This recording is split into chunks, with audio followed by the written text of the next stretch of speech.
فمن تبعني فإنه مني ومن عصاني فإنك غفور رحيم ربنا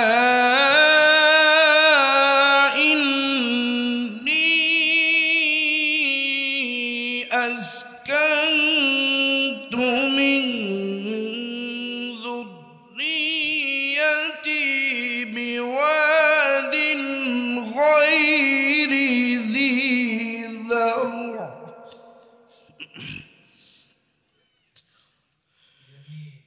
بواد غير ذي ذرع عند بيتك المحرم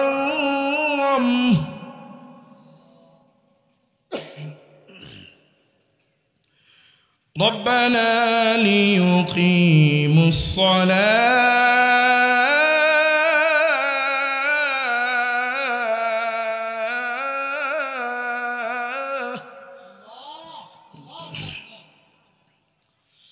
ربنا ليقيموا الصلاة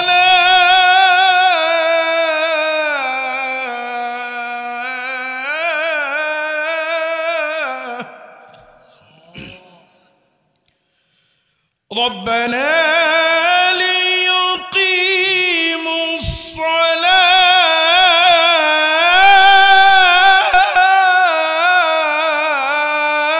الصلاة ربنا ليقيموا الصلاة فاجعل أفئدة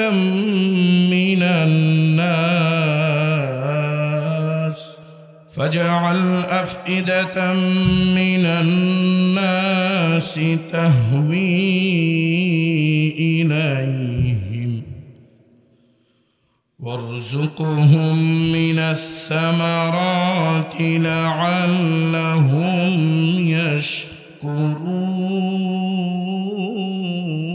يشكرون فاجعل أفئدة من الناس تهوي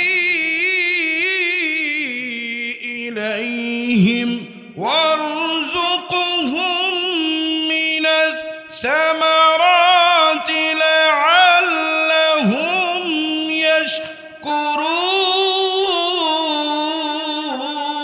يشكرون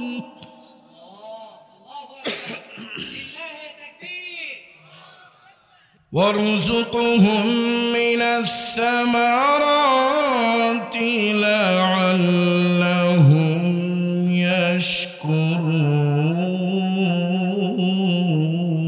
يشكرون صدق الله العظيم আল্লাহ রাসূল সাল্লাল্লাহু আলাইহি ওয়াসাল্লাম এমন একটা জমানায় তার আবির্ভাব হয়েছে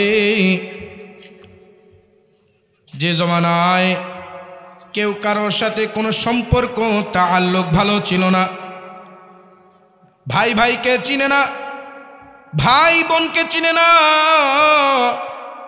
মা সন্তানকে ভালো করে তার ভরণ পোষণ তাকে লালন পালন করে না এমন একটা পরিস্থিতি আমাদের সামনে ছিল সেই পরিস্থিতির মোকাবেলার জন্য সেই সিচুয়েশন অবস্থাকে পরিবর্তন করার জন্য আল্লাহ তাআলা এই দুনিয়ায় সাইয়্যিদুল মুরসালিন সাইয়্যিদুস সাকলাইন নবী মুহাম্মদুর রাসূলুল্লাহ সাল্লাল্লাহু আলাইহি ওয়াসাল্লামের আবির্ভাব হয় ऐ रुखसार ज़बर खाक ज़रा पर्दा उठा दो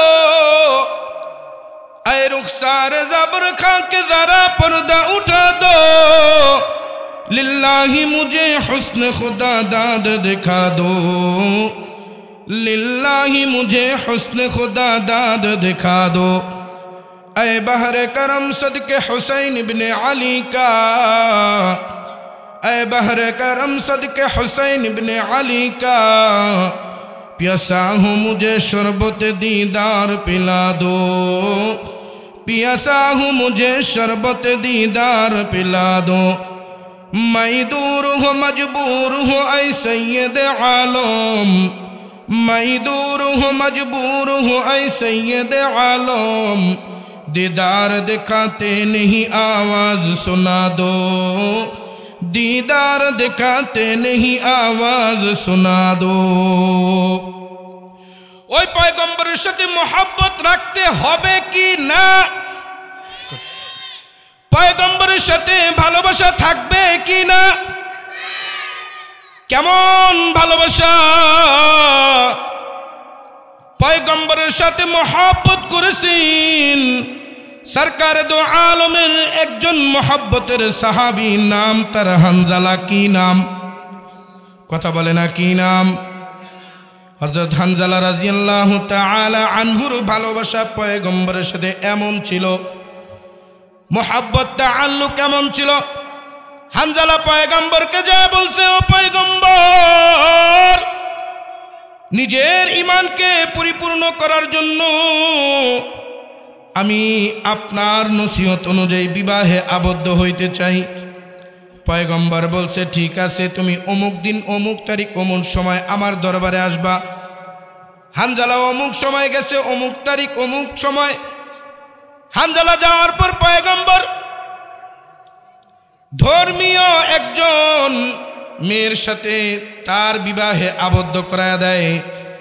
কিন্তু আফসোসের বিষয় দেখেন, হানজালা রাদিয়াল্লাহু তাআলা পয়গম্বরের প্রতি কেমন মহব্বত ভালোবাসা রাখতেন, আর পয়গম্বর কেমন হানজালার সাথে ভালোবাসা রাখতেন।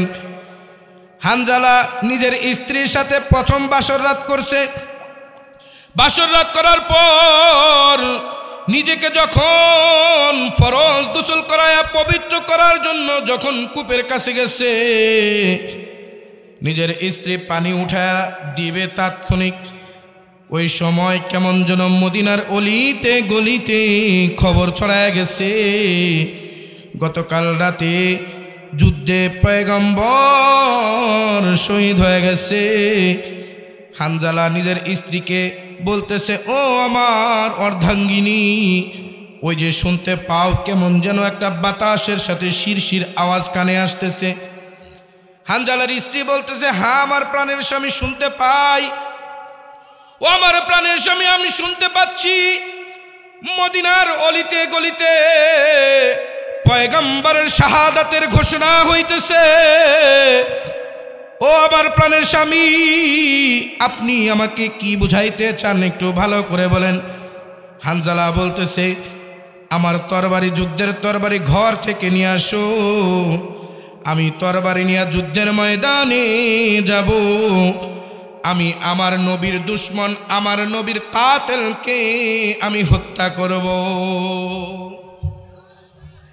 হানজালা যখন এমন একটা ঘোষণা দিছে, নিজের স্ত্রী হতবাক, এ কোন নবীর আশেক, এ কোন নবীর পাগল, নিজের ফরজ গোসল বাদ দিয়া পয়গম্বরের শাহাদাতের খবর শুনছে, পয়গম্বরের মৃত্যুর খবর শুনছে, আর পয়গম্বরের সেই কাতেলকে হত্যা করার জন্য তরবারি নিয়ে রওনা হয়। বলতেছে, আমার স্বামী, প্রাণের স্বামী, আপনি আপনার ফরজ গোসলটুকু করে যান, আপনি আপনাকে পরিপূর্ণ পবিত্র করে রওনা হন। হানজালা বলতেছে, না না না, এই সময়টুকু আমার কাছে নাই, তরবারি দাও, তরবারি নিয়া যুদ্ধের ময়দানে রওনা হব। তরবারি নিয়া যুদ্ধের ময়দানে রওনা হয়েছে। এক পর্যায়ে যুদ্ধ করতে করতে হানজালা শাহাদাত বরণ করছে। শাহাদাত বরণ করার পর হানজালার লাশ খুঁজে পাওয়া যায় না। লম্বা ঘটনা, হাদিসের মধ্যে আসছে, বুখারীর হাদিস। অসংখ্য অগণিত সাহাবায়ে কেরামের শাহাদাতের সে লাশগুলো খুঁজে পাইছে, শহীদি লাশগুলা, কিন্তু হানজালার লাশ খুঁজে পায় না। পয়গম্বর সাহাবায়ে কেরামদেরকে বলতেছে, ও আবু বকর, ও ওমর, ও আলী, উসমান, সকল শহীদি সাহাবাদের লাশগুলা সামনে রাইখা দাও। আমি পয়গম্বর নিজে তাদের এই শহীদি লাশের জানাজা পড়াইব। কেমন যেন সুদূরে তাকায়া দেখে সুন্দর একজন রমণী দৌড়ে দৌড়ে পয়গম্বরের কাছে আসতেছে, আর পয়গম্বরকে বলতেছে, ও পয়গম্বর আপনি একটু দাঁড়ান, আপনি একটু দাঁড়ান, এই শহীদ লাশগুলার জানাজার নামাজ আপনি এখনই শুরু করবেন না। পয়গম্বর বলতেছে, কি হে সুন্দর রমণী, আল্লাহর বান্দি, যুদ্ধের ময়দান তো আমরা বিজয় লাভ করলাম, অসংখ্য সাহাবায়ে কেরামের শাহাদাতের লাশ আমি জানাজা দিব নিজেই, কারণ আমি আমার সাহাবা কেরামদেরকে না নিয়া ওই ময়দানে মাহশারে আমি কখনোই জান্নাতে প্রবেশ করব না। আল্লাহ রাসূল সাল্লাল্লাহু আলাইহি ওয়াসাল্লাম বলতেছে, এ আল্লাহর বান্দি তোমার কি চাহিদা, মনের তামান্না আকাঙ্ক্ষা একটু বলো। আল্লাহর বান্দি বলতেছে, ইয়া রাসূলুল্লাহ ভালো করে নজর দেন, আমি তো সেই সুন্দর রমণী যাকে আপনি গতকাল রাতে যুদ্ধে যাওয়ার আগে আপনার প্রিয় সাহাবী হানজালার সাথে আমার বিবাহ আবদ্ধ করায়া দিছেন। কিন্তু আফসোসের বিষয়, পরিতাপের বিষয় হইল, ইয়া রাসূলুল্লাহ আপনার মহাব্বতের সাহাবী, আপনার ভালোবাসার সাহাবী হানজালা আমার সাথে হালাল উপার্জনে হালালভাবে আমার সাথে সহবাস করছে, কিন্তু মদিনার অলিতে গলিতে যখন আপনার শাহাদাতের কথা শুনছে, আর আপনার মহাব্বতের সাহাবী হানজালা আর ঘরে বসে থাকতে পারে নাই, আর নিজের ফরজ গোসল করার জন্য সময়টুকু পায় নাই, আমাকে দিয়া ঘর থেকে যুদ্ধের তরবারি আনাইয়া আমার এই তরবারি নিয়ে যুদ্ধে আসছে, কিন্তু আমার স্বামী এবং আপনার মহব্বতের সাহাবী হানজালার এখনো কোনো খবর পাই না। সুন্দর রমণী রাসূলুল্লাহ সাল্লাল্লাহু আলাইহি ওয়াসাল্লাম বলতেছে, এ আবু বকর, এ ওমর, উসমান, আলী, যাও যাও যাও, দেখো কোথায় কোথায় আমার সেই প্রিয় সাহাবী, আমার মহব্বতের সাহাবী হানজালার লাশ পড়ে আছে, সেখান থেকে তোমরা নিয়ে আসো। আবু বকর বলতেছে, ইয়া রাসূলুল্লাহ যুদ্ধের প্রত্যেকটা আনাচে কানাচে এমন কোনো জায়গা বাকি নাই যেই জায়গায় আমরা তল্লাশি না নিছি, প্রত্যেক জায়গায় তল্লাশি করার পর কিন্তু হানজালার লাশ পাই নাই। পয়গম্বর বলতেছে, আবার একটু তল্লাশি কইরা দেখো, হানজালার লাশ পাইবা। আল্লাহ রাসূলের কথা শুনে যখন সাহাবায়ে কেরাম ময়দানে ঝাঁপায়া পড়ছে, কোথায় হানজালার লাশ আছে, কোথায় হানজালার লাশ গায়েব হয়ে আছে। ঘটনা চক্রে একজন সাহাবী ডাক দিয়ে বলতেছে, ইয়া রাসূলুল্লাহ আমার মনে হয়, আমি মনে হয় হানজালার লাশ পাইছি। আল্লাহ রসুল আমার মনে হয় আমি হানজালার লাশ খানা পাইছি। আল্লাহ রসুল বলতেছে, যাও যাও যাও হানজালার লাশ নিয়ে আসো। হানজালার লাশ নিয়ে আসছে। যখন শাহাদাতের ওই শাহাদাত বরণকৃত সাহাবীদের জানাজার নামাজ পড়ানোর জন্য আল্লাহ রসুল তাকবীর দিবে, তখন আবার স্ত্রী বলতেছে, ও রসুল, ইয়া রাসূলুল্লাহ আপনাকে তো বললাম হানজালা এখনো নিজের শরীরটাকে ফরজ গোসল করাইয়া এখনো পাক পবিত্র করে নাই। ইয়া রাসূলুল্লাহ আপনি একটু দেখেন না আমার প্রাণের স্বামীর লাশ কানা কি হালাতে আছে। ইয়া রাসূলুল্লাহ চাই না ময়দানে মাহশারে আমার স্বামী নাপাক অবস্থায় দাঁড়াক, আর ওই নাপাক অবস্থার কারণে জান্নাতকে হারাম করে জাহান্নাম হয়ে যায়। এ যুবক তোমরা কোথায়? তোমাদের সময় তো এখন হয়ে গেল ভালোবাসা দিবস, তোমাদের সময়গুলো তো এখন ব্যয় করে কোথায়? ভালোবাসা দিবসে। ভালোবাসা দিবস কার? এটা কার থেকে আমদানি? কথা বলেন না। এটা কি মুসলমানদের কোনো কালচার? কথা বলেন না কেন? ভালোবাসা কোনো মুসলমানদের কালচার? ভালোবাসা কখনো মুসলমানদের কালচার হতে পারে না। তার কারণ ইহুদি খ্রিস্টান তারা রাসূলুল্লাহ সাল্লাল্লাহু আলাইহি ওয়াসাল্লামের জমানা থেকে ভালো করে লক্ষ্য করে দেখেছে যে মুসলমানদেরকে যদি ধ্বংস করতে হয়, মুসলমানদেরকে যদি অধপতন করাইতে হয়, তাহলে সর্বপ্রথম মুসলমানদের ইসলামী তাহজিব তামাদ্দুনের মধ্যে সর্বপ্রথম আমাদের বিজাতীয় যেই কৃষ্টি কালচারগুলো আছে সেগুলো যদি আমরা ঢুকিয়ে দিই, তাহলে মুসলমানদের মুসলমানিত্ব ইসলামী তাহজিব তামাদ্দুন শেষ হয়ে যাবে। নাউজুবিল্লাহ। এ কারণে ইহুদি আমাদের জন্য একটা ব্যবস্থা করে রেখেছে, কি সেটা? ভালোবাসা দিবস। বাবার কাছে যায় বলে, ও বাবা, সারাদিন তো কোথায় বাইর হইতে পারি না, ছুটি হয় না স্কুল কলেজ, 500 টাকা দাও ভালোবাসা দিবসে, আমি ভালোবাসা আদান প্রদান করব। মা বলতেছে দাও দাও দাও, 500 টাকা দিয়ে দাও। আবার বাবা কেমন যেন একটু মনটা ঘুরায় বলে, না না না, 500 টাকায় হবে না, 1000 টাকা দিলাম। যা যা পুত্র, যা যা আমার মেয়ে, তুই তোর ভালোবাসা আদান প্রদান কর, কারণ আজকে তো হলো ভালোবাসা দিবস। ডোন্ট মাইন্ড পরিবারের সন্তান, খোলামেলা চলে তারা। কথা বলেন না কেন? ডোন্ট মাইন্ড পরিবারের সন্তান, খোলামেলা চলে তারা, নফসানি শয়তান। দেখো 60 বছরের বুড়ি হয়েছে চুরি, কি হয় না ভালোবাসা দেবী এসে দেখবেন, আরে বাপরে বাপ, স্বামী নাই, মেকআপ টেকআপ মাইরা মনে করেন 60 বছরের বুড়ি হয়ে গেছে 18 বছর। দেখো 60 বছরের বুড়ি হয়েছে চুরি, ভাবখানা যেন তার বয়স 20। 16 বছরের মেয়ে সঙ্গে নিয়ে খোলামেলা চলে বুড়ি মেকআপ দিয়ে। বখাটে যুবকদের বড় হাসি পায়, বখাটে যুবকদের বড় হাসি পায়, মনে মনে বলে চাচি খুঁজি গো তোমায়। আছে না নাই?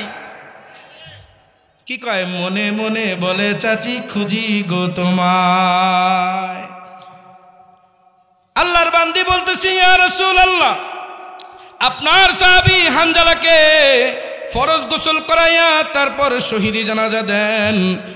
আল্লাহ রাসূল যখন হানজালার লাশখানা ভালো করে পরিষ্কার করে চেহারা মুবারক থেকে যখন ধুলাবালি সরাইল, দেখতেছে হানজালার দাড়ি থেকে কেমন যেন টপটপায়া পানি পড়ে। সুবহানাল্লাহ, জোরে বলেন না সুবহানাল্লাহ।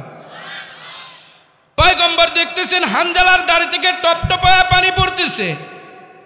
সাহাবায়ে কেরাম বলতেছে, ইয়া রাসূলুল্লাহ,